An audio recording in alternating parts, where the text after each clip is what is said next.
Hey everybody, welcome back to Midwest DBS.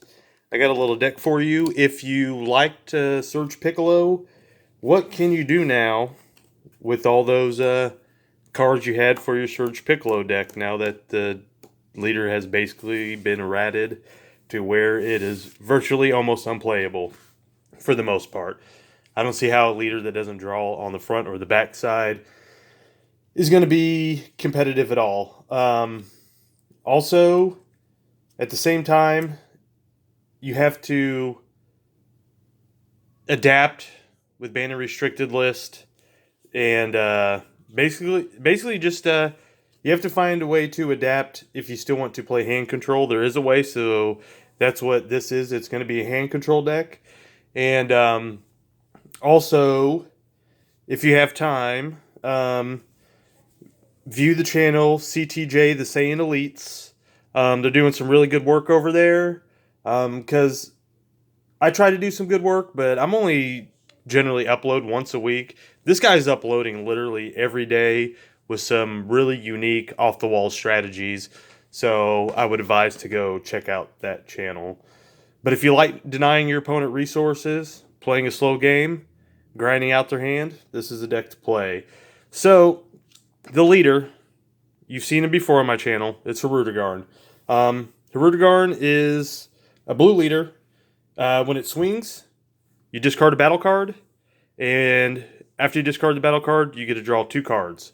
It awakens at 4 life, and it's a restand 2 energy. On the opposite side is where the hand control starts getting real. Because once you have 4 energy, when he swings, you draw a card, then your opponent chooses a card from their hand and puts it on top of their deck.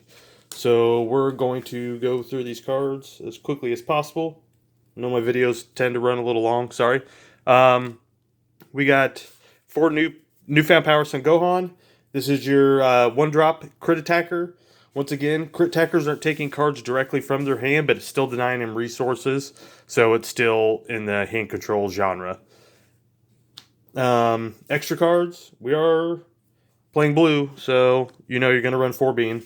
Don't really need to say much about it. You're in blue, so you play bean. Extends plays and is defensive. Next, we can go into some of our negates. We play Roshi Negate. You could play Whis Coercion here. I run Roshi Negate because of Arrival, and I want more battle cards to pitch to my Hirudegarn, but it could be Whis Coercion if you wanted to.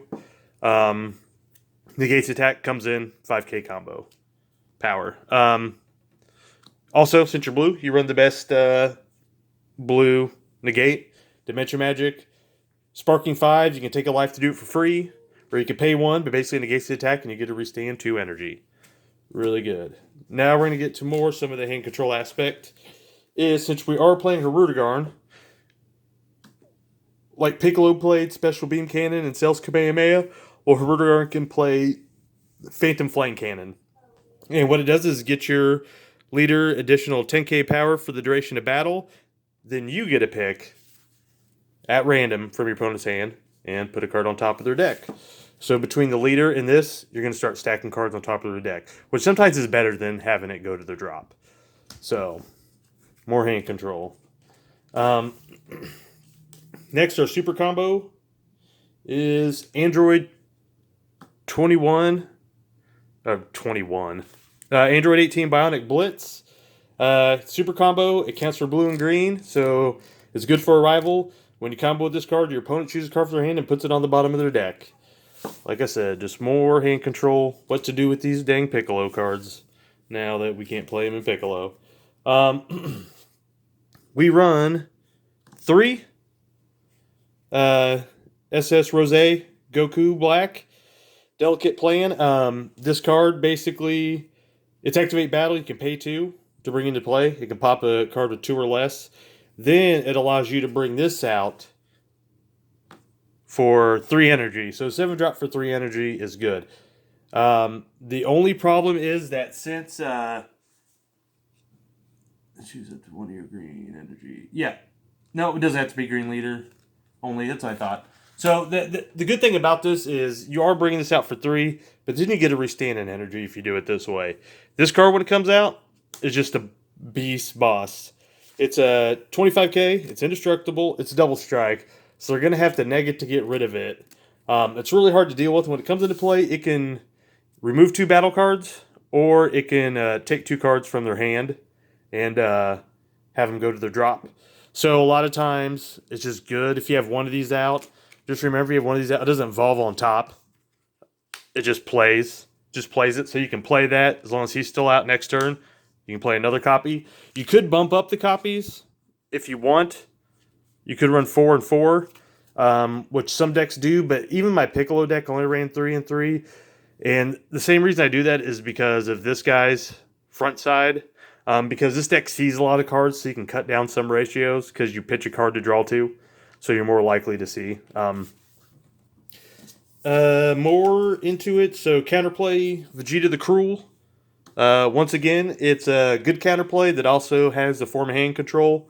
It's counterplay as long as you have a multicolor card in your energy area. It basically costs 1 less. And this deck does run plenty of multicolored to put those online. And what it does is it can KO a card with energy cost 4 or less, and your opponent chooses a card in their hand and sends it to their warp. So more discard. Next, it's up in the air which one you want to play. You can play this. If your field's more aggro, you can play this. Also, if you don't have these, then you can play this. It basically, same thing with the Vegeta the Cruel. It'll essentially cost you 2 if you have a multicolored in your energy area. But in real aggro fields, this is a lot better than this. This is good against when people are trying to drop big, nasty bombs on you that you can bounce back to their hand in Northern Barrier and draw a card with this card. But this, if your field's real aggro, play this because it only costs you 2 energy. It'll bounce a lot of their aggro cards. The energy costs 4 or less. And then it allows you to restand an energy. So essentially it costs 1. And then you can use that energy for more defensive purposes. So it's really preference. You can run 1 in the main, 1 on the board. Or just mess with any of the decks how you want. Next, you run Hit Deadly Vanguard because this also deals with some SCRs. And it can 2 for 1. So it's a counterplay that can basically bounce 2 cards. It also can bounce like Black Smoke Dragon, try to play at 5, or Freeze Army Reborn because its energy cost is reduced to 5. Just a really good counterplay. We needed more blue for a rival. So we play Obuni. He's good because he creates 2 after image techno. Is it 2 or 3? Maybe it's 3. Let me read it. 3, yeah, it is 3. As long as there's an after image token in play, they can't kill him. He also has deflect, so he's immune to most counterplays, besides the battle card counterplays from like the Vegeta, the Cruels, and the Gohans, and the Chomp of the Tricksters. But also he has a neat effect that you look at the top card of your opponent's deck. If it's a battle card, during your next main phase, you get to restand an energy. So keep an energy open for defense. Next. Son Goku and Gohan, Saint of Earth. It's a good card because it can basically, you can rival it in. If your opponent's going ham on an attack and just comboing because they can kill you, a lot of times you can rival this in.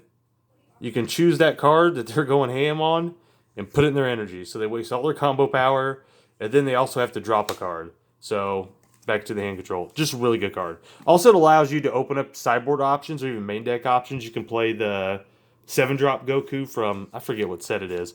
But it evolves on top of this and bounces your opponent's board and they can't combo. I forget the name of it. But you can play it in your sideboard or you can make room in the main. Here's Android 21. Android 21, Bad Omen. We're playing this because a lot of times you put it in your energy. You catch your opponent at 1 life. And basically they have to stay at 2 life or die. So it makes your opponent... If they're not paying attention, you can steal wins with this. If they are paying attention, it still makes them play awkwardly because they have to defend 2 life instead of just defending 1. Check land. Android 17. Check land, pretty straightforward. Then we have 1 double strike card. Double strike. Yeah, my daughter's in here making faces at me and mocking me, but it's okay. Double strike card. Once again... SCR is SS4 Vegeta. It's a great card. It's a game ender. It's when you play it on your opponent's turn, you can basically stop anything ignoring barrier, and then you get a ramp. If you play it on your turn, all this text, double strike, critical, triple attack, basically reads victory strike. Essentially victory strike. If you play this and are actually able to swing with it, they're done. Last but not least, Fu Shrouded in Mystery. I can't say enough about this card. It's an Overwhelm 6, and it shuts down all skills except for leader skills until the end of your opponent's next turn.